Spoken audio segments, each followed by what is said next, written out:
pembelajaran sosial emosional, di mana tadi adalah contoh bagaimana kita mengendalikan diri atau mengembalikan pikiran, perasaan ke arah yang positif.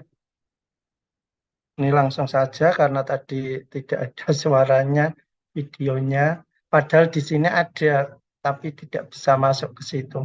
Biasanya bisa masuk, saya biasa menggunakan seperti ini. Ya, tidak apa-apa. Mengapa pembelajaran sosial emosional penting? Ini kaitannya dengan pengertian pengajaran menurut KHD, di mana kata pendidikan dan pengajaran itu seringkali dipakai bersamaan. Sebenarnya gabungan kata itu dapat mengeruhkan pengertiannya yang asli. Ketahuilah pembaca yang terhormat bahwa sebenarnya yang dinamakan pengajaran atau underwich itu merupakan salah satu bagian dari pendidikan. Maksudnya pengajaran itu tidak lain adalah pendidikan dengan cara memberi ilmu atau berfaedah buat hidup anak-anak baik lahir maupun batin. Ini pengajaran itu ternyata hanya bagian dari pendidikan.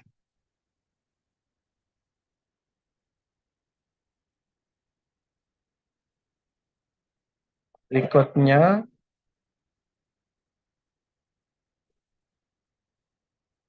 pengertian pendidikan menurut KHD atau Ki Hajar Dewantara yaitu berdasarkan apa yang dapat kita saksikan dalam beragam jenis pendidikan itu, pendidikan diartikan sebagai tuntunan dalam hidup tumbuhnya anak-anak. Maksudnya pendidikan yaitu menuntun segala kodrat yang ada pada anak-anak agar mereka dapat mencapai keselamatan dan kebahagiaan yang setinggi-tingginya, baik sebagai manusia maupun sebagai anggota masyarakat. Istilah sekarang akrab dengan sebutan student well-being. Kodrat di sini adalah dua, yaitu alam dan zaman. Apa itu well-being? Ini well-being itu sangat digaung-gaungkan. Menurut Nobel and Magritte menyebutkan bahwa well-being murid yang optimal adalah keadaan emosional yang berkelanjutan, relatif stabil yang ditandai dengan sikap dan suasana hati yang secara umum positif, relasi yang positif dengan sesama murid dan guru, resiliensi, optimalisasi diri, dan tingkat kepuasan diri yang tinggi berkaitan dengan pengalaman belajar mereka di sekolah.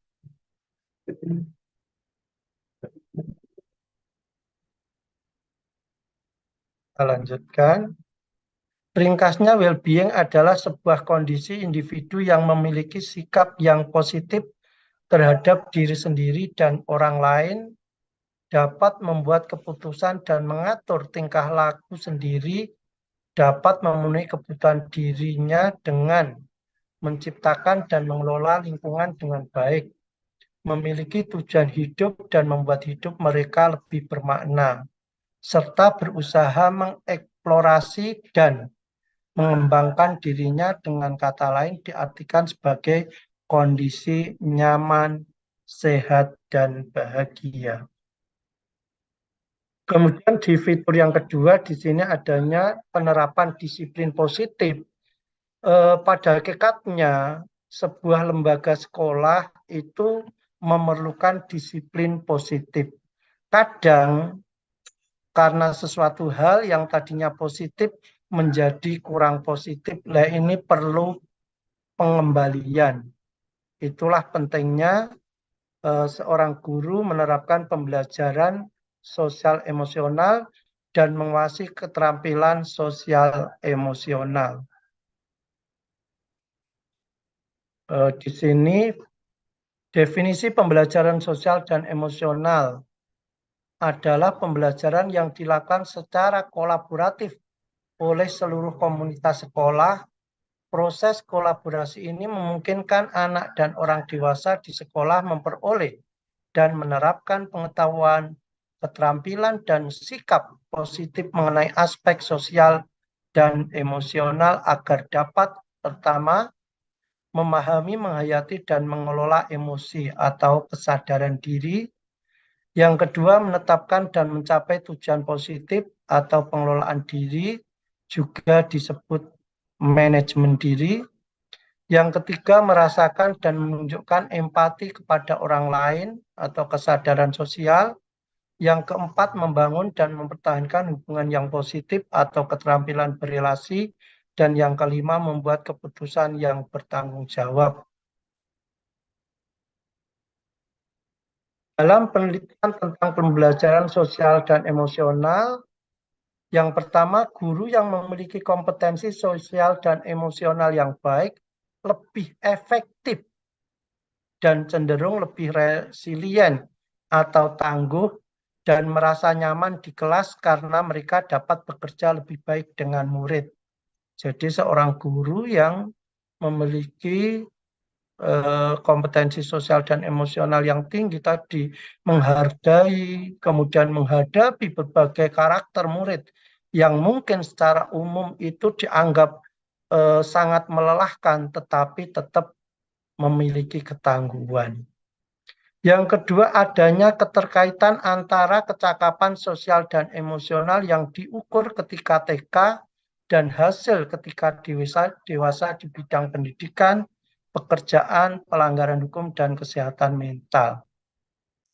Ini sudah dibuktikan di berbagai penelitian bahwa ketika anak TK itu memiliki kecakapan sosial dan emosional baik, di kemudian hari setelah dewasa, itu ternyata juga lebih baik daripada anak-anak yang secara intelektual lebih cerdas tetapi kecakapan sosial dan emosionalnya rendah. Ini hasil pencapaian penerapan pembelajaran sosial dan emosional. Yang pertama, meningkatkan 5 kompetensi sosial dan emosional itu bisa meningkatkan perilaku positif.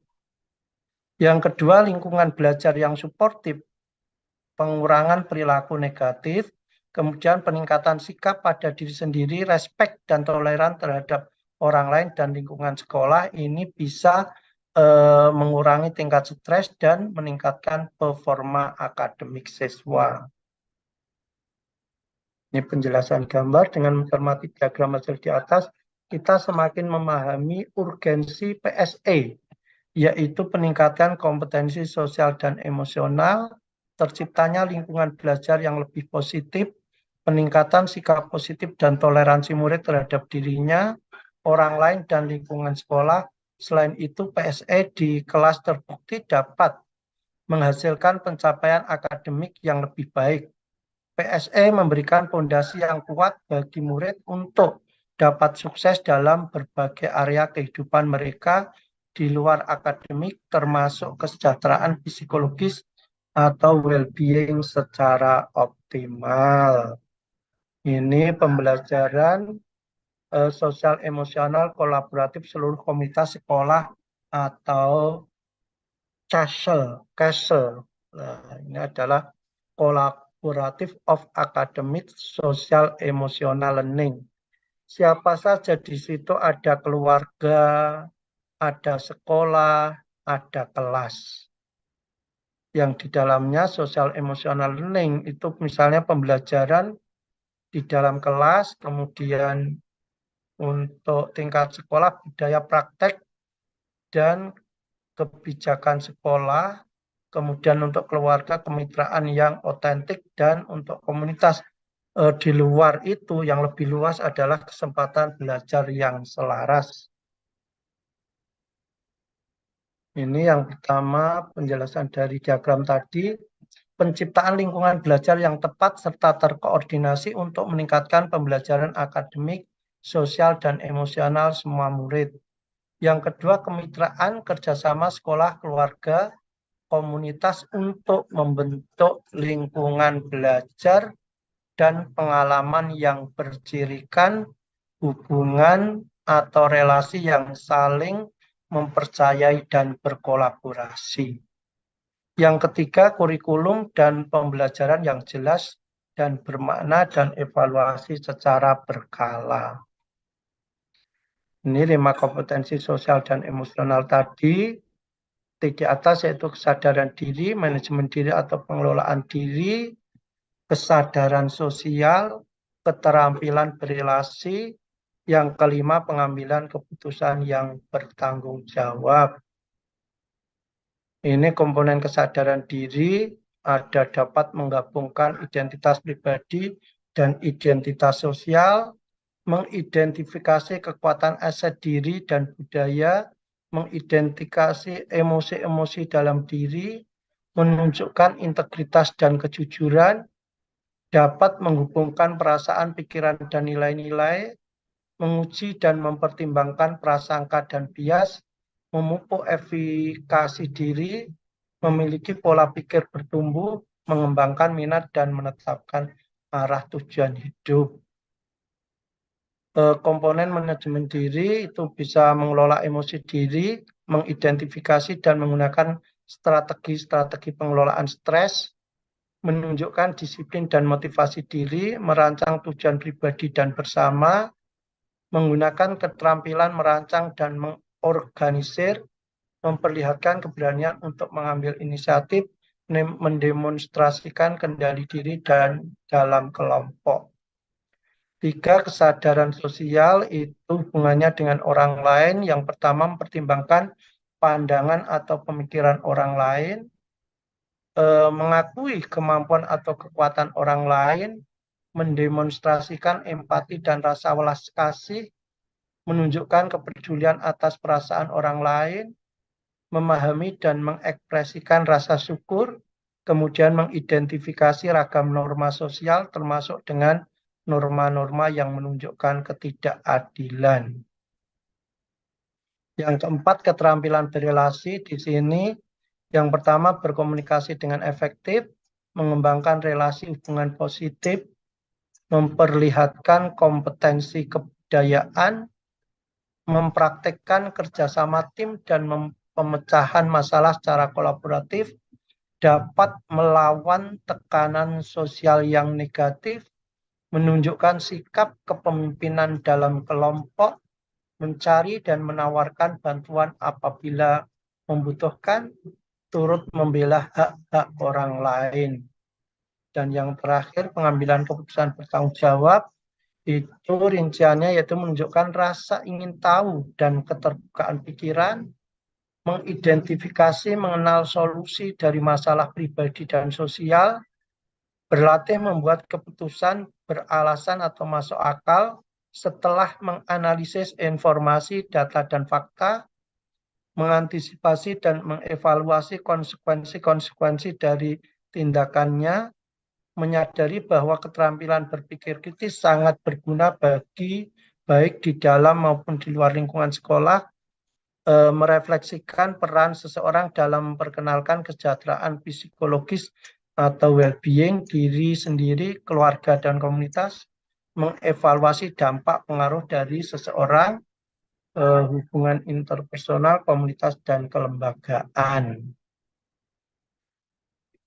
Bapak Ibu yang saya hormati, kemudian ini adalah menghadirkan diri secara penuh. Seperti Bapak Ibu pada sore hari ini diharapkan bisa menghadirkan diri secara penuh. Tadi sebetulnya ada praktek mindfulness, tetapi karena gangguan sinyal mungkin sehingga tidak ada suaranya. Adalah menghadirkan diri secara penuh pada saat kita mengarahkan sepenuhnya perhatian pada kegiatan yang sedang dilakukan. Seperti menonton film, menyimak apa yang sedang dibicarakan, mengobservasi sekeliling kita, mengajar di kelas, mendengar penyampaian informasi dalam pertemuan guru, bahkan membaca modul ini dan memunculkan rasa ingin tahu apa adanya dengan rasa penghargaan. Ibu guru, mengapa ini sebagai guru, tidak hanya siswa, itu sangat-sangat penting penguasaan sosial emosional ini. Karena apa? Guru ini tantangannya banyak sekali, seperti tugas yang menumpuk, sulitnya berkomunikasi dengan pimpinan atau rekan kerja, murid yang mengabaikan kesepakatan yang sudah dibuat. Sebagai guru, skenario demikian tidaklah terelakkan. Itu suatu kepastian. Kondisi demikian dapat menjadi pemicu munculnya emosi tidak nyaman seperti frustasi, marah, khawatir, dan berbagai campuran emosi lainnya yang mungkin tidak dapat kita identifikasi. Emosi-emosi tidak nyaman ini dapat mempengaruhi diri kita secara sadar dan tidak sadar. Penting bagi kita untuk mengambil jeda, menyadari emosi yang tidak nyaman agar tidak membelenggu kita dalam memandang dan merespon orang lain, baik dalam sebuah interaksi, pekerjaan, hingga pada keputusan-keputusan hidup yang diambil. Ini cara mengembalikannya yaitu dengan teknik stop. Stop di sini artinya yaitu STOP. Yang pertama artinya juga sama dengan singkatannya yaitu stop. Artinya berhenti sejenak. Kemudian take and breathe. Ini ambil napas dalam-dalam. Kemudian observer, amati sensasi pada tubuh, perasaan, pikiran, dan lingkungan. Kemudian setelah itu proses, yaitu selesai dan lanjutkan kegiatan. Ini ada contoh teknik stop, mudah-mudahan suaranya terdengar.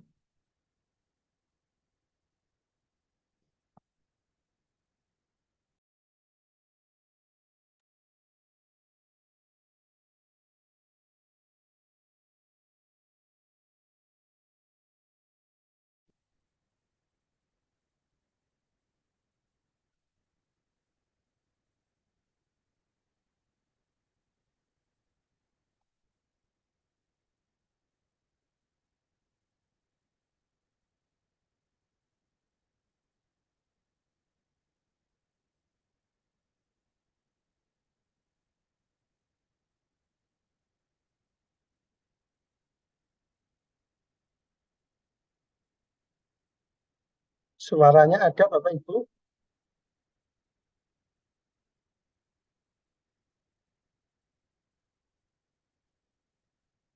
Masih sama, Pak. Tidak ada suaranya. Oh, tidak ada suaranya terus ya, kok bisa ya? Nah, itulah. Iya. Atau Pak Edsa nih bisa Iya. bantu, Pak. Kendalanya. Diberi petunjuk.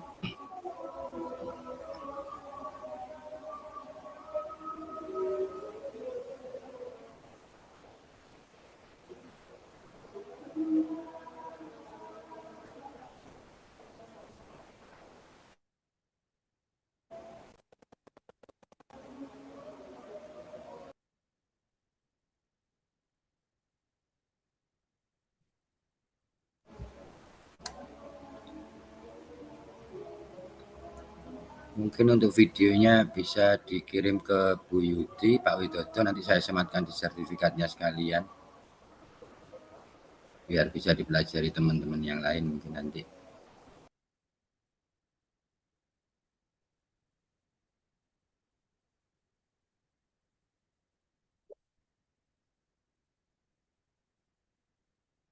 Bapak JB juga bisa kali ya.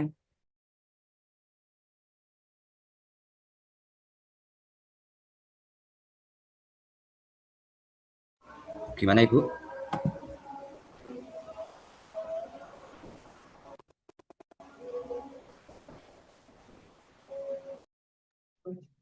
Mungkin di sini karena mendung sinyalnya jelek sehingga enggak bisa itu. Enggak bisa. Ini sama tadi saya juga itu share video tadi di awal juga nggak bisa kedengaran. Enggak bisa kedengaran ya, Bu. Nggak apa-apa. Tapi kalau suara gini bisa ya.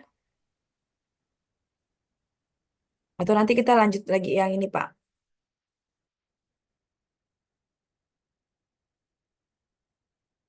Nah, ini mungkin ekspresi apa, aksi apa, Bapak Widodo bisa menjelaskan aja, Pak. Biar teman-teman yang lain bisa memahami.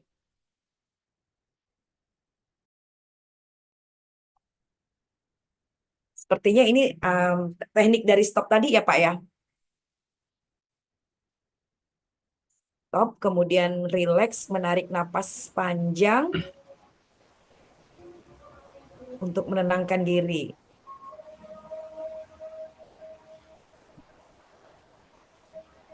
Sepertinya ini yang posisi rileks tarik nafas yang ini Bu Yuti ya.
Bapak Ibu, sepertinya ini memang ada kendala, jadi harap dimaklumi untuk suara di video ya Bapak Ibu. Mungkin ada karena jaringan atau teknis yang kurang kita pahami, dan demikian ya. Tapi nanti Pak Widodo saya yakin bisa menjelaskannya secara ini teori.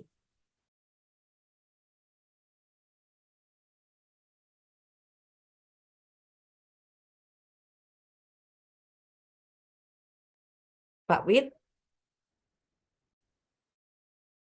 Ya, suara saya terdengar, Bapak Ibu.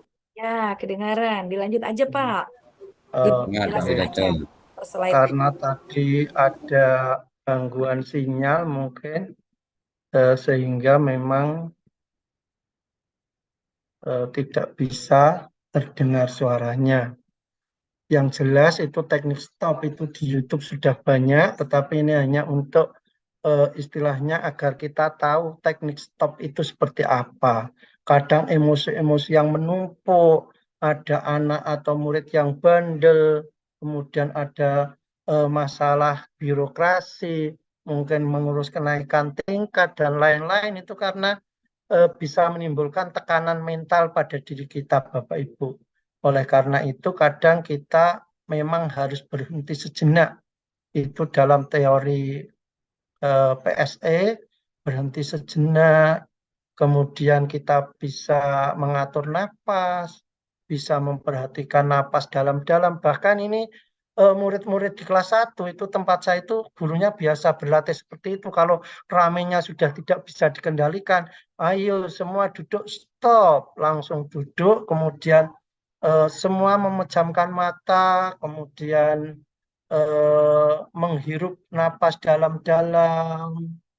Nah, dilatih seperti itu sejak dini Bapak Ibu, karena sangat-sangat pentingnya pembelajaran sosial emosional tadi, karena kompetensi sosial emosional ini akan menciptakan generasi-generasi yang tangguh.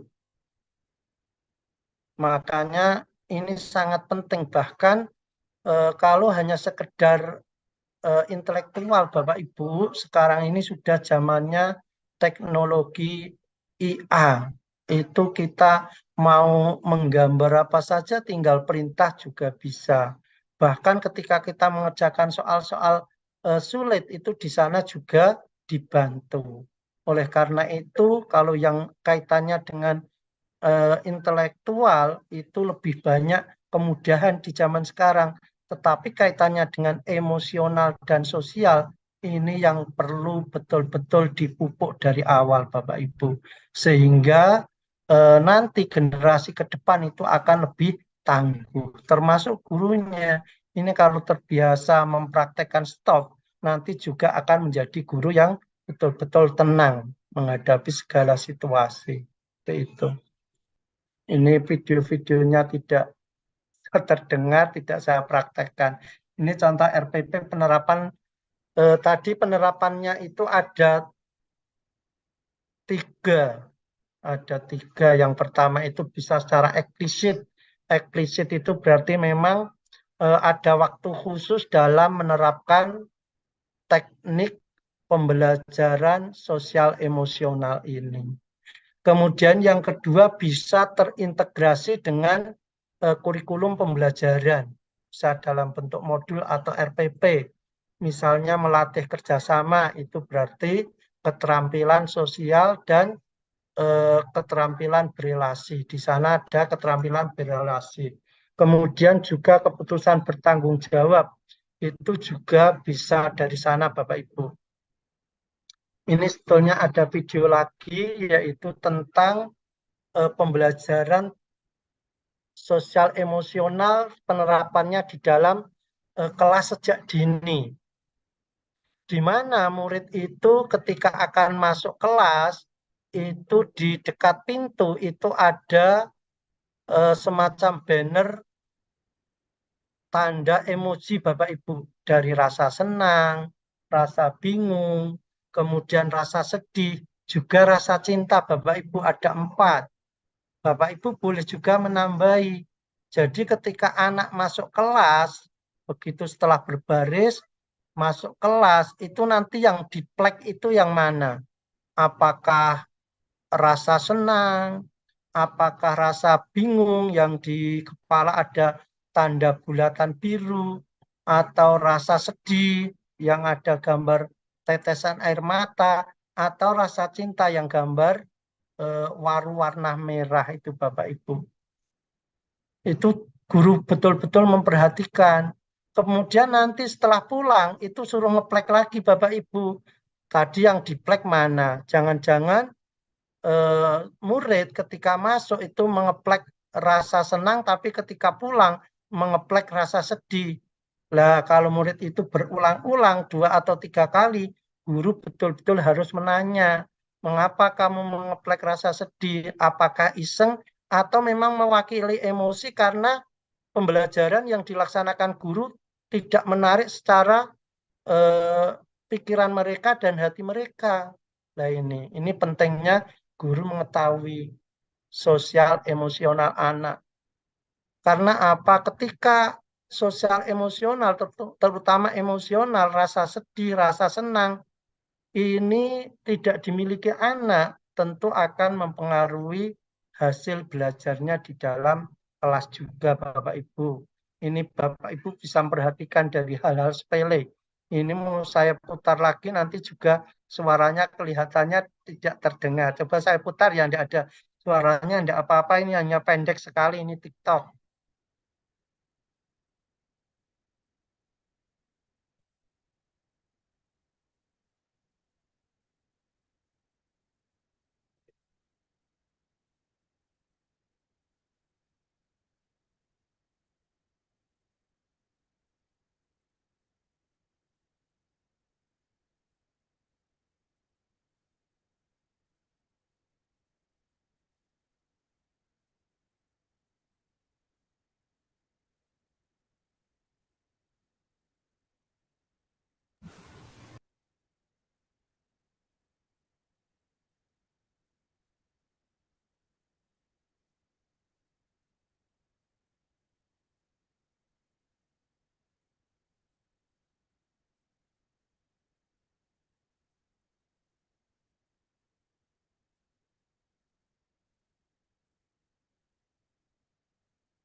Tadi ya Bapak Ibu. Oke. Nah, kemudian bentuk integrasi kurikulum pembelajaran yang diintegrasikan dengan pembelajaran sosial emosional ini bisa dalam pembukaan hangat, antara lain dengan memberikan kesempatan pada murid untuk berbicara, mendengarkan aktif, memungkinkan interaksi, menciptakan rasa memiliki, dapat menumbuhkan salah satu kompetensi sosial dan emosional. Yang kedua, dalam kegiatan inti yang melibatkan antara lain dengan melakukan diskusi akademik, pembelajaran kooperatif, pembelajaran berbasis proyek, refleksi diri dan penilaian diri, pemberian suara dan pilihan. Yang ketiga, penutupan optimistik, antara lain dengan refleksi, apresiasi, dan cara-cara positif lainnya untuk memperkuat pembelajaran. Jadi ketika seorang guru itu selesai melaksanakan pembelajaran, itu bisa juga bertanya pada muridnya, Bapak Ibu, bagaimana pembelajaran Bu Guru hari ini anak-anak? Apakah anak-anak senang? Tidak apa-apa Bapak Ibu, itu untuk mengoreksi kita, apakah pembelajaran yang kita lakukan itu menyenangkan mereka atau tidak. Biasakan seperti itu. Kita harus yakin bahwa kompetensi sosial emosional ini akan memberikan dampak yang positif untuk mereka di kemudian hari.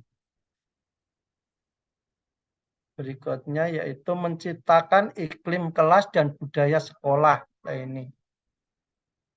Menciptakan lingkungan sekolah yang aman dan nyaman adalah lingkungan yang membangun persepsi bahwa setiap orang memiliki potensi yang berbeda-beda dan orang lain adalah mitra, bukan saingan. Nah, ini perlu kita garis bawahi besar-besar.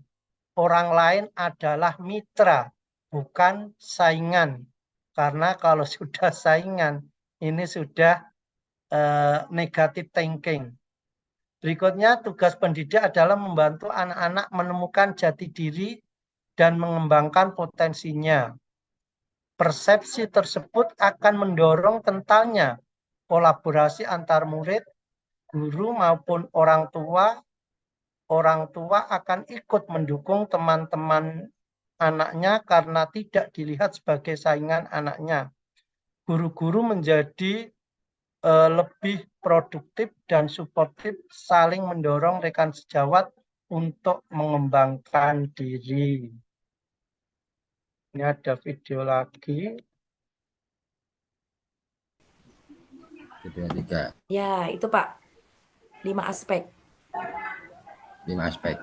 Ya, baik. Sudah kelihatan. Nah, Bapak Ibu, kita punya 5 aspek dalam kompetensi sosial emosional. Apa saja sih kelima aspek KSE tersebut? Singkatan yang keren kan KSE ya, Bapak Ibu ya. Nah, yang pertama adalah kesadaran diri. Kita harus paham apa itu kesadaran diri. Artinya kemampuan untuk mengenali dan memahami emosi dan perilaku diri sendiri. Kita harus tahu Bapak Ibu, kita ini sedang mengapa gitu, perasaan kita ini sedang apa, emosi kita ini bagaimana gitu, bahagia, stres atau apa gitu.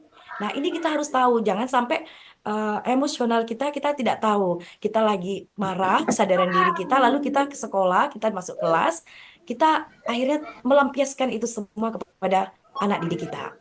Nah, yang kedua, aspek dari 5 itu, yang kedua adalah manajemen diri.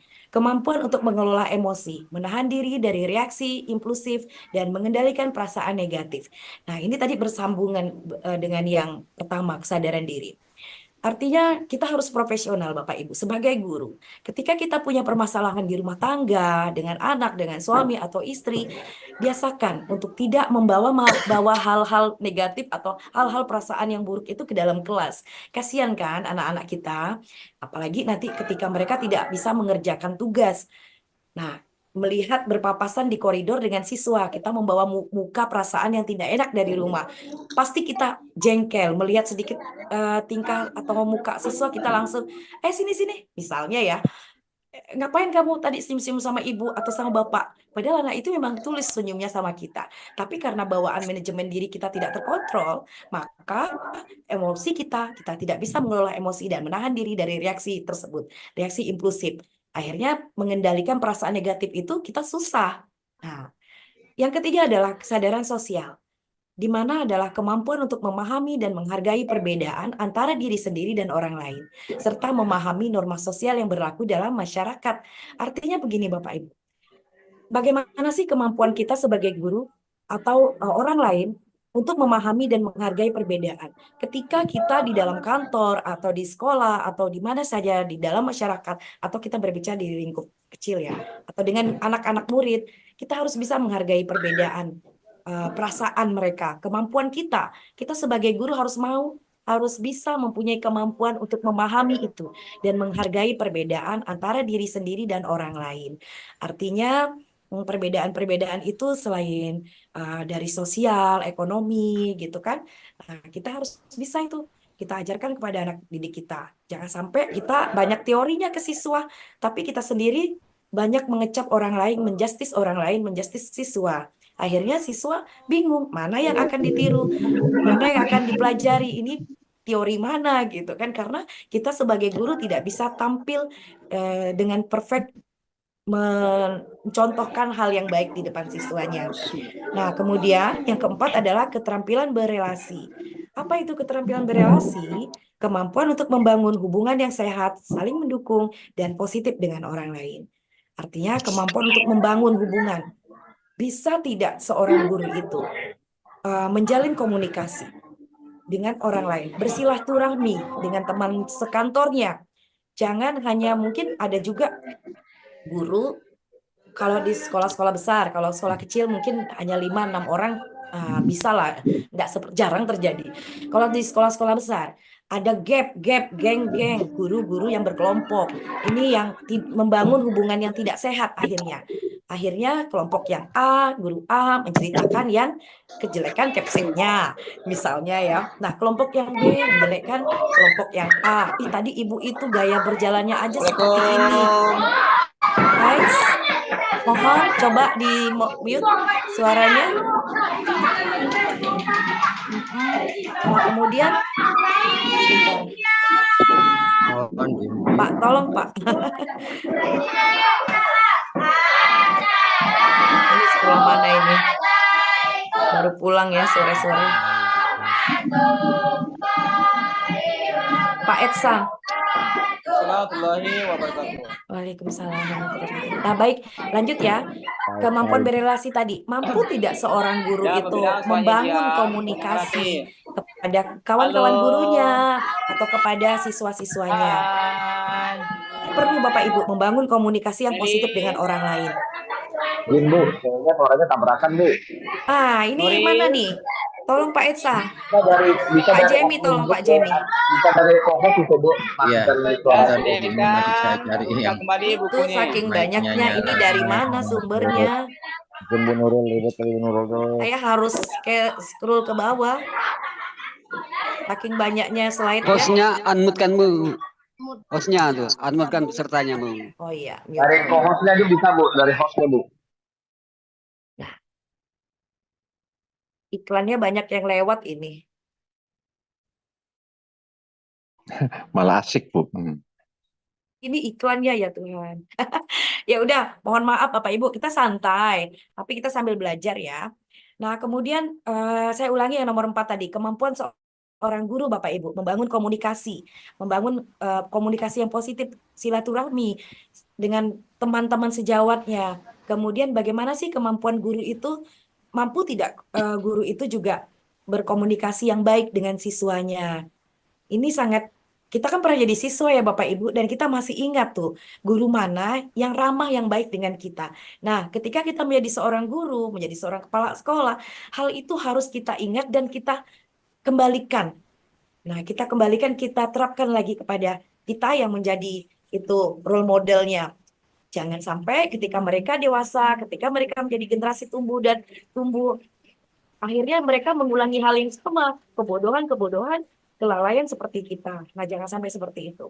Makanya kompetensi sosial emosional ini diterapkan kepada guru dan kepala sekolah. Yang kelima adalah pengambilan keputusan yang bertanggung jawab. Artinya, bagaimana seorang guru mampu untuk membuat sebuah keputusan yang tepat dan bertanggung jawab dalam berbagai situasi sosial. Ada seorang pemimpin, juga ada tipenya yang lama mengambil keputusan, atau guru yang lama ketika dihadapi sebuah permasalahan, lama untuk membuat sebuah keputusan yang mana keputusan sebuah itu harus cepat ditunggu oleh orang banyak gitu. Nah, ini adalah kemampuan melihat keputusan mana yang harus diambil duluan, keputusan mana yang nanti ditangguhkan dahulu. Dan setelah itu kita harus mampu untuk bertanggung jawab dengan keputusan yang kita buat. Jangan sampai ketika banyak yang komplain, kita, oh itu kan aku tidak tahu gitu, aku tidak mau tahu. Yang penting aku sudah buat keputusan, kalian ikut saja. Sebagai pimpinan, aku bertanggung jawab. Itu contohnya. Nah, baik, slide yang berikutnya. Nanti kita bisa tanya jawab, seri. Seberapa pentingkah guru dan kepala sekolah memiliki kompetensi KSE dalam kehidupan sekolah? Seberapa penting? Ya, saya rasa penting ya, Bapak Ibu. Lanjut, Pak. Kemudian mungkin kalau bagi orang yang tipe guru yang memang tipikalnya masa bodoh, ya susah juga. Tapi tidak bisa seperti itu juga karena kita berada di khalayak publik. Artinya kita ketika kita menjadi guru, kita itu membaur dengan murid. Kita itu mempelajari emosional orang lain. Ya. Contoh dari KSE, kesederhanaan diri. Yang pertama adalah kesadaran diri. Pertama ya Bapak Ibu, KSE yang pertama kesadaran diri itu. Contohnya mengenali emosi. Nah, ini tadi sudah saya bahas bagian kemampuan mengenal emosi yang sedang dialami. Kita marah, kita sedih, kita bahagia atau stres. Misalnya kepada seseorang yang sedang merasa stres karena deadline kerja, kita merasa pusing, udah ditagih sama dinas, misalnya RH-nya, ini kan, RH-nya harus deadline tanggal 31 Januari, itu membuat rancangannya, kemudian nanti lanjut dengan aksi nyatanya, nah pusing kepala kita. Kalau kita pusing, apa sih sebetulnya? Kita cari akar masalahnya. Bisa jadi karena memang guru itu atau kepala sekolah itu ya memang awalnya tidak menyiapkan administrasi dengan baik dan tidak pernah melakukan aksi nyata, makanya pusing tujuh keliling. Akhirnya ketika masuk kelas, semua murid jadi sasarannya. Yang tidak kerjakan PR, berdiri di depan sampai jam terakhir, berdiri di lapangan menghadap bendera. Nah, itu kan sudah tidak boleh lagi ya. Nah, artinya itu kita sudah melanggar HAM. Melakukan apa itu? Nah, kemudian yang berikutnya, contoh yang berikutnya kita ada sebagai seorang guru kita harus bisa memahami reaksi diri. Kemampuan memahami reaksi diri ini terhadap situasi tertentu.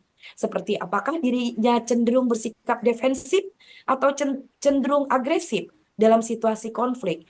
Misalnya, seorang siswa yang cenderung defensif ketika terhadap kritikan dari guru, kemudian siswa tersebut dapat menahan reaksi tersebut dan mencari cara untuk mengatasi sikap defensif tersebut. Defensif ya. Nah, kita kan tidak dipungkiri Bapak Ibu, saya juga pernah gitu. Kita juga sering juga kan marah kepada siswa gitu. Ketika siswa tidak mau mendengarkan apa yang kita jelaskan. Ketika baru kita jelaskan, kita tanya, dia nggak tahu. Hampir semua siswa atau hanya satu siswa yang paham. Nanti kritikan-kritikan dari guru itu kemudian menjadi beban buat siswa. Nah, bagaimana caranya? Kita kembalikan lagi. Jangan sampai kita membuat beban dari siswa itu sendiri. Bapak Ibu, karena kita pernah menjadi guru dan menjadi siswa tentunya, dan kita mempunyai anak Bapak Ibu. Ketika kita marah kepada anak orang, pasti kita akan memikirkan anak kita sendiri. Kan? Bukan berarti yang salah dibenarkan, tidak. Tapi kita mencari bijak, menjadi guru yang bijak. Bagaimana sih solusi untuk menemukan bahasa yang tepat kepada siswa? Ya gendut, pakai pelan. Kok muncul lagi ini? Kasih bocor, Bu. Ya, bentar. Nah, lanjut Pak.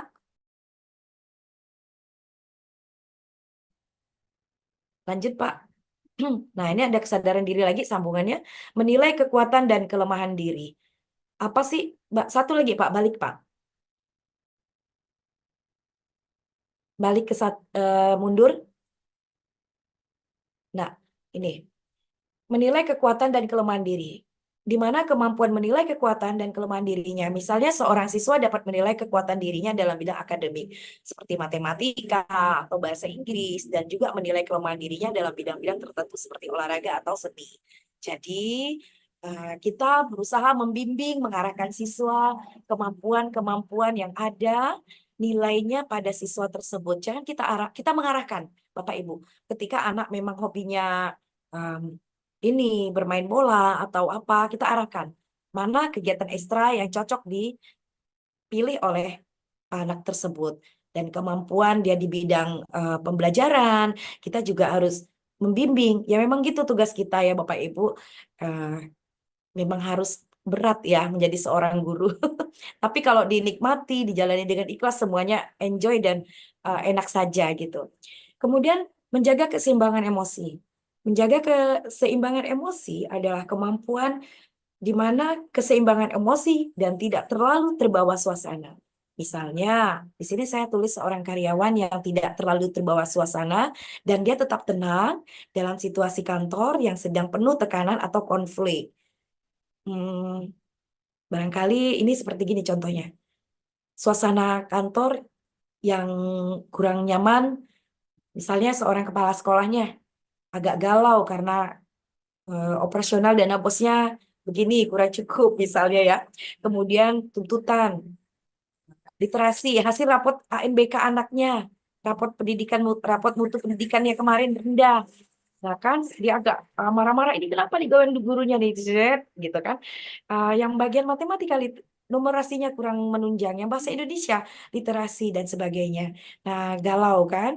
Nah ada seorang guru atau kita sebagai guru ini tidak terlalu terbawa suasana dan tetap tenang dalam situasi kantor yang tadi yang penuh konflik itu. Dan bagaimana kita menemukan akar masalah dan kemudian kita menyampaikan solusinya ketika dapat, dan kita tidak masalah seorang guru sekali-sekali masuk ke ruangan kepala sekolahnya dan berbicara, kemudian memberikan solusi yang terbaik untuk konflik yang sedang dialami sebuah sekolah tersebut. Ya, kemudian menerima diri sendiri. Dari kesadaran diri itu ya Bapak, akhirnya kita menerima nih, menerima diri sendiri. Apa artinya? Kemampuan menerima diri sendiri dan merasa nyaman dengan keunikan dan kelemahan yang dimiliki. Artinya kita bersyukur nih ya, dengan adanya kita kelemahan dan kelebihan.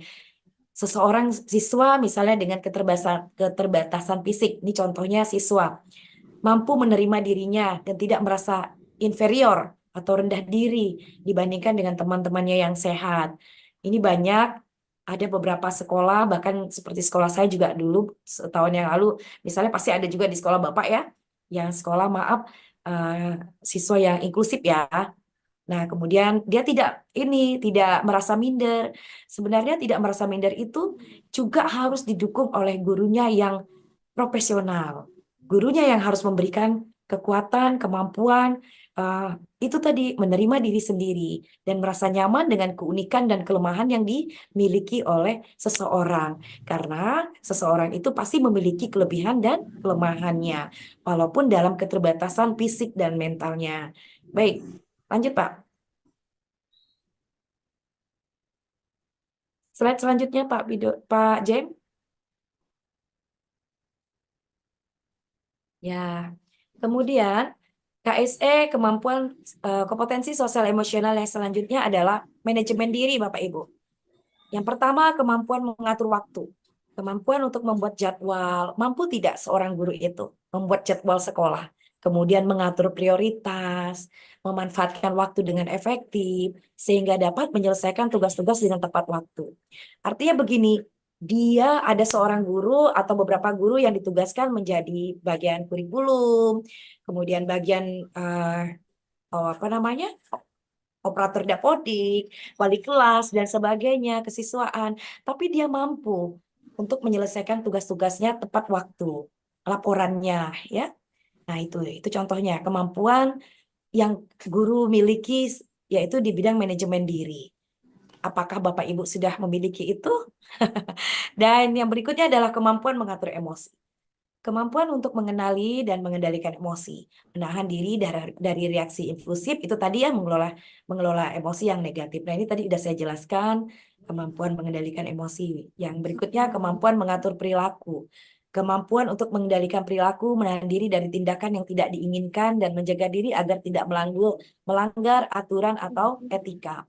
Artinya, kita sebagai guru, kita harus mampu mengendalikan perilaku kita, menahan diri dari tindakan yang tidak kita inginkan. Harus bijaksana Bapak Ibu dalam berbicara. Jangan sampai ada orang-orang, teman sejawat, apalagi murid kita yang tersakiti dari omongan kita sendiri. Akhirnya anak itu tidak mau masuk sekolah karena ada guru yang ngomong menjustis saya Bu kemarin gitu. Jadi anak itu merasa terpukul mentalnya. Nah, baik selanjutnya.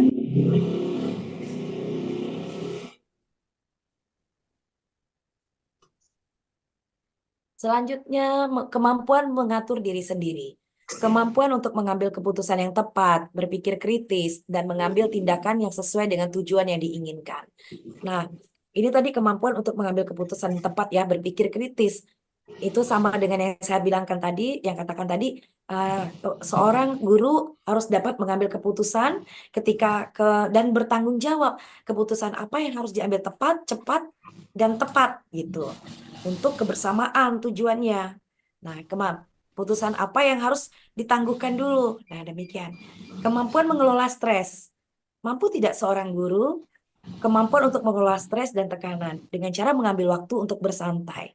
Ketika kita punya problem, Bapak Ibu, jangan lupa santai gitu. Guru paling banyak waktu libur. Ketika libur, pergunakan waktu libur dengan sebaiknya. Mungkin ada juga yang masih disibukkan dengan administrasi, bintek, dan sebagainya. Tapi pasti ada waktu luang di sela-sela itu, Bapak Ibu. Libur tidak harus keluar kota, tidak harus pergi ke mall, tidak perlu juga harus pergi ke pantai atau ke gunung, ke puncak, dan sebagainya. Apalagi ke jurang ya Bapak Ibu, jangan. Tapi pergunakan waktu santai itu hal yang kecil, ngobrol dengan anak. Anak-anak sekarang Bapak Ibu susah juga ya untuk diajak ngobrol karena sibuk, mama bapaknya di samping, dia sibuk main handphone. Nah, bagaimana caranya? Itu kita ajak, nak, pergunakan waktu mama, bapak, atau ibu pingin ngobrol dengan kamu, punyakah kalian waktu sekitar 15 atau 30 menit untuk ibu berbicara, ibu ingin ngomong sesuatu. Nah, simpan dulu handphonenya, kemudian kita ngobrol ya, gitu. Ngobrol nyantai, ajak bapak atau ibunya. Artinya suami istri, kalau misalnya ngobrolnya suaminya nggak ada, maaf, bekerja di luar kota ya ibunya, atau sebaliknya ibunya tidak ada, ya bapaknya, atau sebaliknya orang tuanya sudah tidak ada, kedua-duanya ya bibi atau ya siapa aja lah yang ada di rumah itu yang bisa diajak ngobrol oleh si anak itu ya. Kemudian melakukan aktivitas yang menyenangkan. Jangan lupa, kita harus melakukan aktivitas yang menyenangkan. Bapak Ibu, banyak aktivitas yang dianggap positif bagi orang lain, tapi buat kita tidak menyenangkan. Ya udah, nggak apa-apa, sah-sah saja kita tidak mengikuti kegiatan orang-orang, teman-teman tersebut. Kalau kita tidak merasa senang, ya udah, kita masih banyak pilihan aktivitas yang menyenangkan. Misalnya kalau ibu-ibu bisa di rumah bisa melihat peliharaan ikan misalnya, yang hobinya mengepel, hobinya menata bunga, yang dianggap perbuatan yang menyenangkan lakukan, menyanyi karaoke, ya udah lakukan. Ya gitu. Atau berbicara dengan orang yang bisa dipercaya. Orang yang bisa dipercaya yang pertama sekali adalah pasangan kita, Bapak Ibu. Jangan kita sering berbicara dengan orang luar, curhat-curhat dengan orang lain. Kalau hanya sedikit-sedikit tipis-tipis ya nggak apa-apa lah ya, tapi jangan sampai terlalu privasi yang keluarga dibicarakan. Nah itu, kemampuan mengelola stres. Kemudian kemampuan belajar mandiri. Kemampuan untuk belajar dan mengembangkan diri sendiri secara mandiri tanpa bantuan orang lain. Nah, ini yang kayaknya menurut saya berat-berat ringan. Berat tapi ringan. Nah, ringan tapi berat atau gampang tapi susah. Untuk menjadikan anak-anak sekolah siswa kita mandiri, kita dulu, gurunya dulu yang harus dijadikan mandiri. Artinya, misalnya begini, gurunya tidak mandiri. Tolong ya, helm Bapak Ibu, sini. Tolong ambilkan helm Bapak yang di parkir. Kan kasihan anaknya. Yang tadi anaknya yang mau masuk kelas, misalnya udah mau pembelajaran, sedang membawa buku, karena ada pelajaran yang lain, tiba-tiba ada guru yang lain, nong, sini nong, tolong ibu ambilkan helm, tolong ibu ambilkan penyapu dulu. Bu, saya mau masuk kelas. Tolong sebentar, Mbak, gitu. Nah, itu kan artinya gurunya tidak mandiri, tidak membelajarkan anak secara tidak langsung. Guru itu telah menanamkan moral yang tidak baik. Nah, yang hal-hal yang lain, itu hal yang kecil yang saya sampaikan. Baik, selanjutnya. Slide selanjutnya, Pak Jen. Nah, kesadaran sosial yang ketiga. Contoh KSE kesadaran sosial menunjukkan kepedulian pada orang lain. Di mana artinya individu dengan kesadaran sosial yang baik akan menunjukkan kepedulian pada orang lain. Misalnya, dengan menawarkan bantuan ketika diperlukan atau memberikan dukungan emosional pada teman yang sedang mengalami kesulitan. Nah, ini gampang lah, pasti semuanya bisa mencerna, memahami apa itu yang dimaksudkan. Kemampuan kesadaran sosial menunjukkan kepedulian kita kepada orang ketika teman mempunyai masalah, guru, teman sejawat. Nah, kita bisa memberikan kepedulian kepada orang teman tersebut, menawarkan bantuan. Ketika temannya, misal contoh kecil, berangkatnya tidak menggunakan kendaraan dan harus menumpang dan pulangnya itu sih biasa ya Bapak itu kita antar gitu. Kita antar walaupun rumahnya tidak sejalan tapi berhenti di gang mana. Nah, itu. Oke, kemudian ketika diperlukan atau memberikan dukungan emosional. Mampu tidak kita sebagai guru memberikan dukungan emosional kepada teman sejawat, kepada orang lain, terutama kepada siswa. Siswa yang misalnya sedang dilanda musibah, ada orang tuanya lagi broken home. Jadi anak-anak ini pada umumnya cenderung meminta perhatian kepada guru-guru dan temannya. Nah, disitulah kemampuan kita mendekati dengan cara menunjukkan kepedulian kita kepada anak tersebut, kepada orang lain. Baik, menghargai perbedaan. Nah, apa itu? Individu dengan kesadaran sosial yang baik juga mampu menghargai perbedaan dalam masyarakat. Seperti perbedaan agama, budaya, atau pandangan politik. Mereka tidak meremehkan atau memandang rendah orang lain yang memiliki pandangan atau latar belakang yang berbeda. Nah, Bapak Ibu, ini udah terjelas paparannya bahwa individu dengan kesadaran sosial ini kita mampu menghargai perbedaan dalam masyarakat kita yang majemuk. Perbedaan. Kita tidak boleh membicarakan sara yang negatif. Kemudian suku, agama, ras yang majemuk di masyarakat Indonesia. Tidak boleh itu. Nah, disinilah kita harus sebagai seorang guru harus mampu mengatakan kepada siswa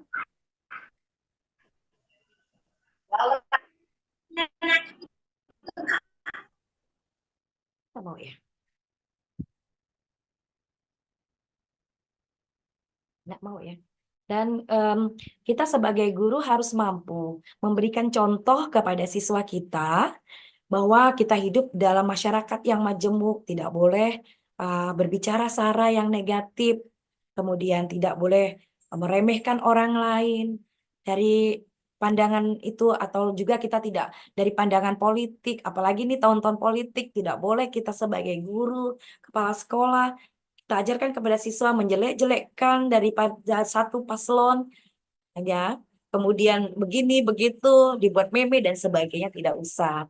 Karena semua orang, walaupun berbeda-beda, tapi satu tujuannya.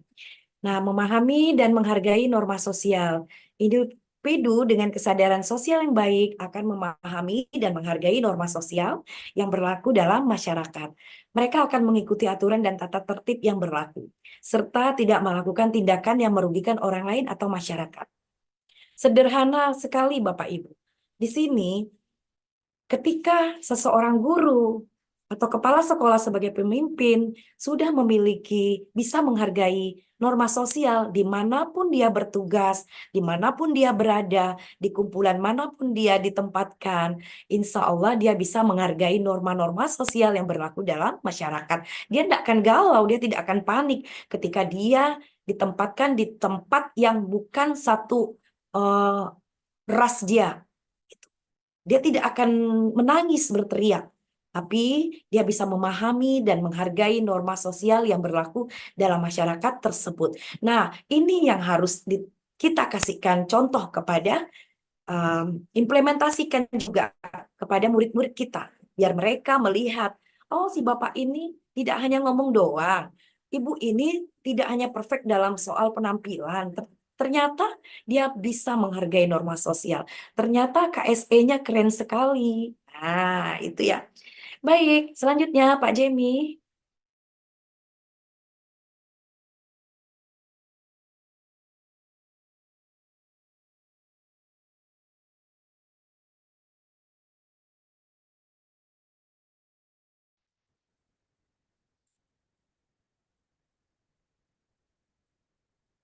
Ya, Pak Jemi.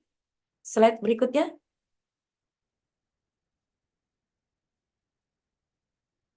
Ah, Pak Jemi.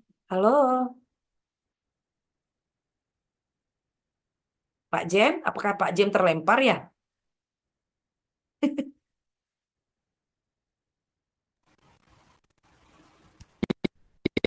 Ya, ini selanjutnya Pak Jem.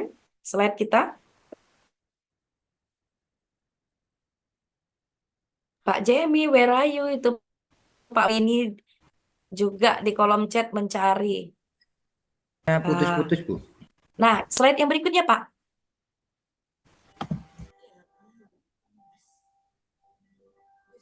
Sinyal buruk apa, Ibu? Saya rasa oke-oke aja di sini. Cuma mungkin Pak Jeminya. Slide saya, Pak Jemi. Suaranya putus-putus ini di sini. Oh ya, Suaranya Pak Jemi ketiduran ya? enggak, suaranya putus-putus ini tadi. Oh ya. Nah, Bapak Ibu, kesadaran Materinya bagus, sosial Bu. tadi ya ketiga. Saya bagi-bagi tadi poinnya. Nah, poin yang berikutnya kesadaran sosial yang dimiliki oleh kita, seorang guru, pendidik, yaitu menunjukkan sikap toleransi. Individu dengan kesadaran sosial yang baik juga mampu menunjukkan sikap toleransi pada perbedaan kesalahan orang lain. Mereka tidak mudah marah atau mempermasalahkan kesalahan yang kecil dan mampu menghadapi konflik dengan baik dan damai. Artinya begini, yang poin yang satunya tadi hampir berhubungan. Ketika individu, guru sudah baik, dimanapun dia berada, sosial emosionalnya juga baik, dia mampu untuk bertoleransi kepada perbedaan-perbedaan yang ada di tempat dia tinggal, di dalam kantornya dengan teman sejawat, dan sebagainya. Dia tidak panik, tidak marah, tidak galau. Kenapa aku harus ditugaskan di sini yang mayoritasnya bukan ras saya, bukan agama saya.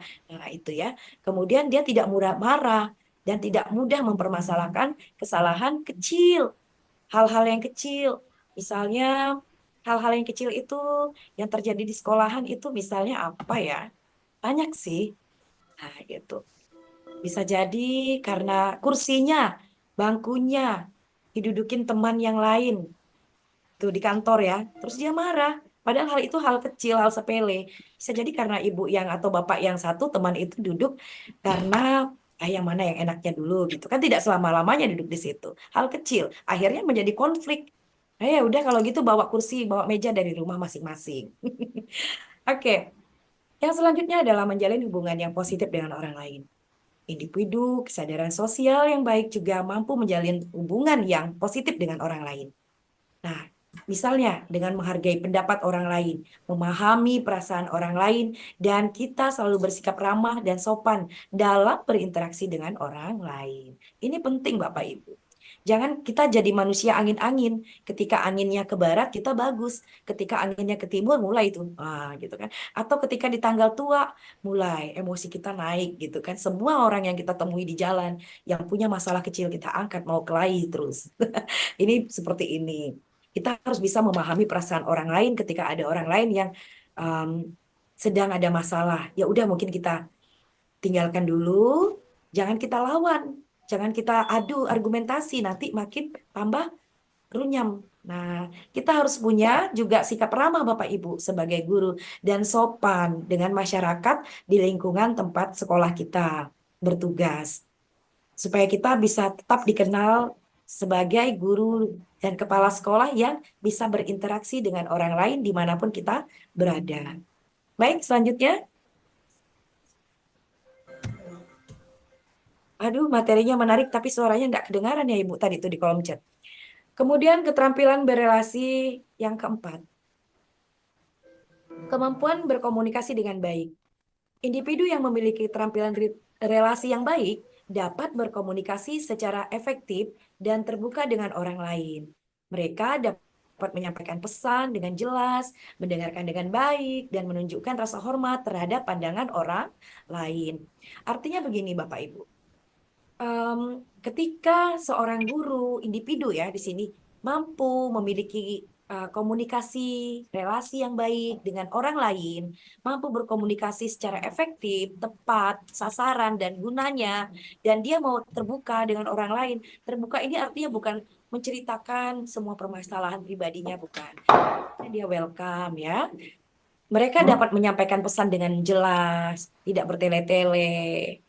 Nah, kemudian mampu menjadi pendengar yang baik. Nah, ini Bapak Ibu, mendengarkan dengan baik. Saya garis bawahi di sini mampu menjadi pendengar yang baik. Artinya, tidak semua orang, Bapak Ibu sadari tidak? Termasuk kita koreksi diri sendiri. Tidak semua orang mampu menjadi pendengar yang baik ketika kita mendapat nasihat atau kita mendengarkan orang lain yang sedang memberikan paparan. Nah, seperti itu akhirnya kita gampang itu, aku sudah pintar, aku ya udah nanti juga. Nah, itu salah satu kelemahan kita sebagai orang yang tidak terampil berelasi. Baik, kemampuan berempati. Individu yang memiliki keterampilan relasi yang baik dapat memahami dan menghargai perasaan dan pandangan orang lain. Imam adikku kegiatan. Kok ke situ ya? Kakak. Bentar ya. Imam adikku. Sumi. Nah, kok saya hampir klik ini tadi. Nah, kemampuan berempati. Individu yang memiliki keterampilan relasi yang baik dapat memahami perasaan orang lain. Mereka dapat merasakan apa yang dirasakan orang lain dan menunjukkan empati kepada mereka. Ini saya rasa jelas. Kalau kita memiliki keterampilan berhubungan baik, kita juga bisa memahami dan menghargai perasaan orang lain ketika berbicara dan sebagainya. Nah, kemudian kemampuan mengelola konflik. Individu yang memiliki keterampilan relasi yang baik dapat mengelola konflik. Konflik itu kejadian yang kurang baik ya. Dengan cara yang konstruksif, dia bisa menyelesaikan itu. Dan akhirnya menjadi damai. Dia bisa menyelesaikan dengan cara bijaksana. Kalau kita mempunyai kemampuan mengelola konflik. Tidak makin kita adu orang itu. Anak, terutama anak murid. Kita asah, kita adu-adu. Iya, sana. Tinju sana. Nah, makinlah dia jadi. Ya.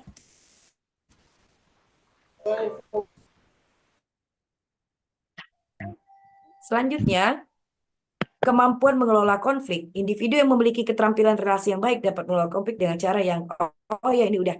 Baik Pak, lanjut. Pak Junaidi di slide berikutnya.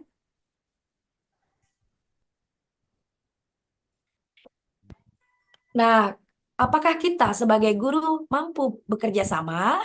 Nah, di sini kan ada kemampuan bekerja sama. Coba ingat-ingat Bapak Ibu. Mampu tidak kita bekerja sama? Apa sih artinya? Itu artinya individu yang memiliki keterampilan relasi kerjasama dengan orang lain dengan baik. Mereka dapat membangun tim yang efektif. Kerjasama dalam mencapai tujuan bersama dan mendukung satu sama lain dalam mencapai kesuksesan. Artinya dalam misalnya komunitas belajar nih yang ada di sekolah atau komunitas mata pelajaran kalau SMP, SMA, MGMP, kalau SD apa ya? K3 SE KKG ya, KKG. Nah, individu yang memiliki keterampilan relasi kerjasama dengan orang lain dengan baik, mampu tidak membangun sebuah tim yang efektif, bekerja sama, mencapai satu tujuan. Dan kita harus bisa mendukung satu sama lain dalam mencapai kesuksesan komunitas belajar tersebut. Nah, ini. Selanjutnya adalah kemampuan membangun hubungan. Saya kok tidak bisa mute all ya. Padahal host. Di sini yes. tapi tidak bisa tertutup mic-nya. Kemampuan membangun hubungan. Individu yang memiliki keterampilan relasi yang baik dapat membangun hubungan yang positif Bapak Ibu dan memelihara hubungan yang sudah ada. Artinya mereka dapat membangun kepercayaan, menghargai dan mendukung orang lain, serta menunjukkan rasa terima kasih atas penghargaan tersebut. Artinya begini, individu yang memiliki keterampilan relasi, Bapak Ibu, guru yang mempunyai keterampilan relasi yang baik dapat membangun hubungan yang positif tentunya. Ini jangan sampai kita lupa, kita punya tugas yaitu kepada siswa. Semua yang kita miliki ini, kemampuan-kemampuan ini harus kita dampakkan kepada anak didik kita. Agar mereka kelak bisa menjadi output, tumbuh dan kembang yang berguna bagi orang lain dan masyarakatnya. Ya, baik selanjutnya Pak Junaidi. Oke, ini banyak sekali yang nanyakan link absen, kemudian sertifikat. Jangan khawatir Bapak Ibu, sertifikat insya Allah akan kita buatkan. 5. Pengambilan keputusan yang bertanggung jawab. Contoh KSE-nya seperti apa? Mampu mengidentifikasi masalah dengan jelas. Jadi, kemampuan untuk mengenali masalah yang dihadapinya itu apa? Ayo, memahami sumber masalahnya itu apa? Serta menentukan akar penyebab masalahnya itu apa. Jadi, ketika ada permasalahan di kantor, ketika ada permasalahan dengan guru-gurunya, ketika Bapak Ibu mempunyai masalah dengan anak-anak didik Bapak Ibu di dalam kelas, kenapa pada mata pelajaran saya nilainya tidak bisa naik gitu ya? Kemudian nilainya jelek? Atau kenapa kalau pelajaran saya anak-anak itu ribut, saya tidak bisa mengendalikan kelas dengan baik. Nah, ini yang harus perlu coaching ini. Siswanya atau Bapak guru bisa komunikasi dengan teman sejawatnya. Kenapa sih di kelas Bapak siswanya bisa damai sentosa? Saya lihat bisa adem, mereka senang, bisa ketawa bersama-sama, bisa menjawab dengan baik. Nah, kenapa saya tidak bisa? Jangan malu Bapak Ibu untuk mengakui kelemahan diri yang ada pada diri. Nah, mampu tidak kita mengidentifikasi masalah dengan jelas? Terkadang kita malah menyalahkan orang lain, ya, dasar anaknya, dasar teman itu, dasar guru itu aja yang tidak pandai gitu. Nah, ini yang harus kita temukan dalam pengambilan keputusan yang bertanggung jawab. Menganalisa informasi. Guru harus pandai menganalisa informasi. Artinya, kemampuan untuk mengevaluasi dan mempertimbangkan informasi yang dikumpulkan untuk membantu dalam pengambilan keputusan. Kita harus pandai ketika kita mengevaluasi dan mempertimbangkan informasi yang kita dapat dari guru BP misalnya atau dari wali kelasnya. Nah, kita harus pelajari kenapa anak ini sampai malas datang ke sekolah. Setiap pelajaran saya gitu sering absen atau sering keluar kelas berkali-kali, izinnya ke WC atau ke WC gitu kan. Nah, kita harus tahu ini kemampuan untuk mengevaluasi dan mempertimbangkan informasi yang dikumpulkan. Kita bisa minta ke guru BP kalau ada, kita minta ke wali kelas, kita minta kepada guru kesiswaan, atau kita beri kepercayaan kepada ketua kelas. Kasih kepercayaan ini untuk dia mengkoordinir kawan-kawannya. Kenapa kamu tidak suka dengan pelajaran ini? Kenapa sih kamu sering keluar pada jam ibu ini dan sebagainya? Atau kita bisa bikin angket Bapak Ibu. Kita sebarkan instrumen-instrumen. Nanti kita kan bisa tahu dari apa jawabannya. Baik ya, tapi kita tidak boleh menyalahkan dari perbuatan anak tersebut dengan totalitas mutlak menyalahkan. Kita harus mampu mengkoreksi, mengevaluasi diri sendiri. Baik Pak, lanjut.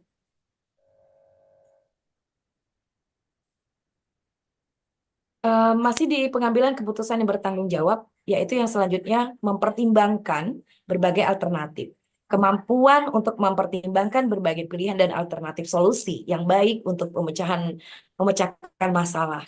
Jadi untuk sama tadi ya, memecahkan masalah, kita mempunyai kemampuan. Alternatif solusi Bapak Ibu, artinya plan A, plan B. Nah, ketika kita misalnya mempertimbangkan berbagai pilihan, Bapak Ibu, kalau tidak bisa yang ini, kita punya plan B, perencanaan B, yang begini, begitu. Jadi kita jangan, tidak bisa, ya udah, nunggu aja gitu. Oh, tidak ada bukunya. Ya udah kita nunggu sampai dana bos cair agar kepala sekolah membelikan ini. Tidak kreatif itu gurunya. Susah juga. Jadi kita harus punya plan B. Bagaimana? Oh, saya pinjamkan dulu dari sekolah lain untuk buku atau apa. Itu contoh, buku paket dan sebagainya. Dan kita bisa berkomunikasi dengan guru-guru yang lain. Bagaimana cara mengembangkannya. Biasanya kan guru-guru aktif nih di MGMP. Nah, di MGMP atau di K3 itu, K3 apa namanya? Kalau SD, K3 KKG. Nah, di situ kan tempat forum-forumnya itu. Nah, nanti materi ini ya di-share ya. Kemudian mengambil keputusan, kemampuan untuk memiliki alternatif, solusi, ini udah, kemampuan bertanggung jawab atas keputusan. Ketika kita sudah mengambil keputusan, kita sebagai guru harus berani untuk mempertanggungjawabkan, menanggung konsekuensi dari keputusan tersebut. Ini perlu kita ajarkan juga kepada siswa. Ketika anak mampu membuat sebuah keputusan, dia harus bertanggung jawab. Kamu keputusannya tidak mau sekolah ya? Kemarin alasan kamu 5 hari memang kamu malas-malasan. Itu kan pasti kamu rencanakan. Nah, apa yang kamu harus tanggung jawabkan? Kamu harus konsekuensi. Dari guru mungkin dikasih tugas tambahan atau apa gitu. Ya, baik. Hal yang ini harus terus kita ajarkan kepada siswa. Ini masih KSE Bapak Ibu. Kompetensi sosial emosional guru. Belum kepada PSE-nya. PSE tadi yang sudah dijelaskan oleh Pak Widodo, pembelajarannya. Baik, Pak. Itu lanjut slide-nya. Nah, sebagai pendidik, guru harus dapat mengeksplorasi KSE melalui 4 indikator. Apa saja indikator itu? Mengeksplor. Tahu kan Bapak Ibu? Mengeksplor. Ya, artinya ya, kata kerennya memamerkan, tapi sih bukan memamerkan yang hal-hal yang negatif ya. Harus mampu membrandingkan kemampuan kita. Contohnya, kita harus tahu dulu, 1, pengajaran eksplisit seperti kegiatan kokurikuler dan ekstrakurikuler. Integrasi dalam praktek mengajar guru dan kurikulum akademik dengan menyusun konten pelajaran. Contohnya, jika Bapak Ibu punya kemampuan kompetensi untuk di bidang kokurikuler, kenapa tidak Bapak Ibu terlibat di dalam tim-tim itu, ekstrakurikuler, ketimbang kita mengambil orang luar untuk mengajar anak-anak siswa kita, ya, mengambil sanggar luar, misalnya sanggar menari, sanggar apa namanya ya, bela diri. Tapi ketika ada gurunya yang pandai pelatihan bela diri, misalnya, kemudian pandai menyanyi, pandai menari, kenapa? Pandai bahasa Inggris, kenapa tidak berkolaborasi? Nah, tidak mau gitu, bergabung, mengeksplor secara tidak langsung kan ketika Bapak Ibu terjun di situ. Bapak Ibu mengeksplor, membrandingkan nama Bapak Ibu sendiri, ya kan? Wah, si Bapak Budi ternyata pintar karate misalnya. Oh, dia ternyata pintar menari, menyanyi. Anak-anaknya dilatih gitu. Siapa sih yang melatihnya? Nah, orang-orang luar kan ketika ditampilkan pada saat acara-acara pentas seni, oh yang mengajarnya yang puisi Ibu Sri misalnya. Bagus sekali katanya. Kan udah nggak dapat nama ya. Nah, itu ya Bapak Ibu ya, harus mampu. Jangan malu.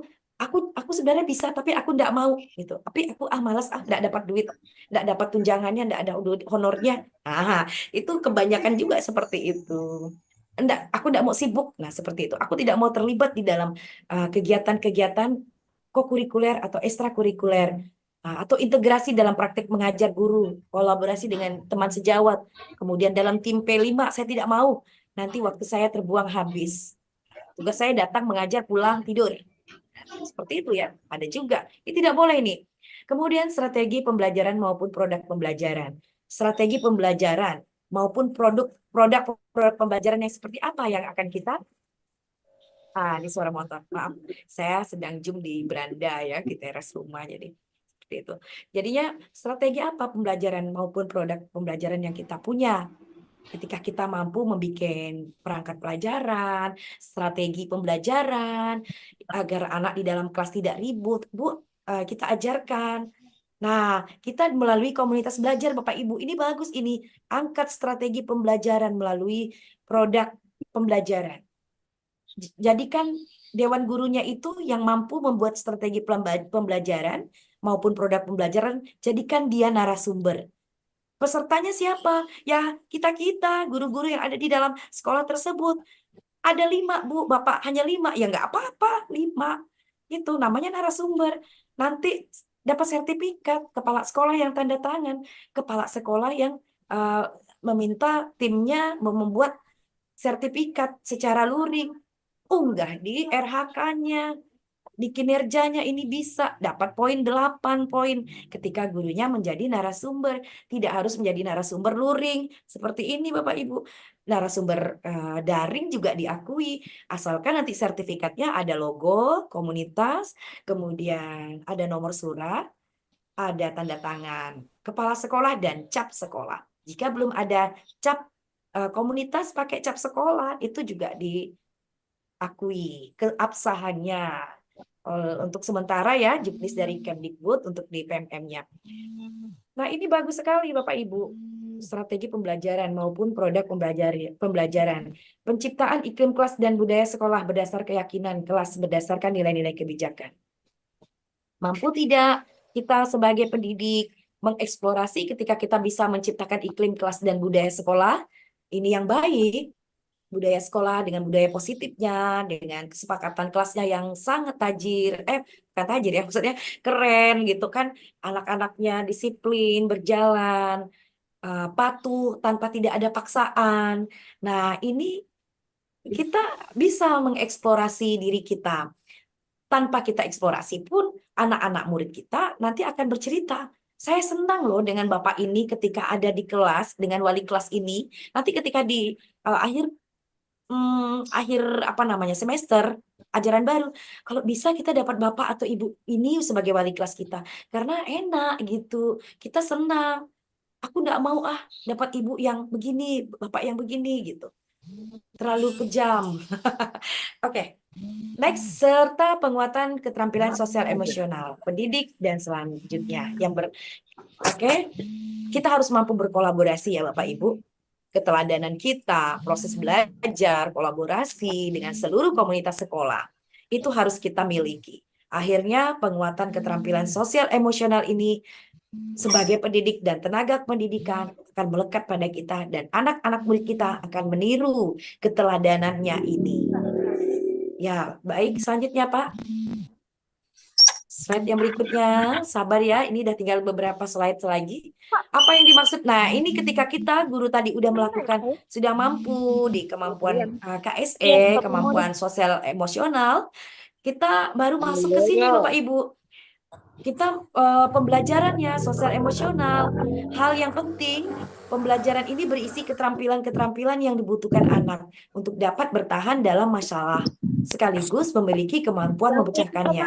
Juga untuk mengajarkan mereka menjadi orang yang berkarakter baik. Itu, ditahu juga dilihat lewat email. Ya, kayak ini juga nanti. Di mana-mana, enggak di kota, enggak di desa ya. Hanya sertifikat. Tapi ini karena wajar ya, karena kebutuhan juga.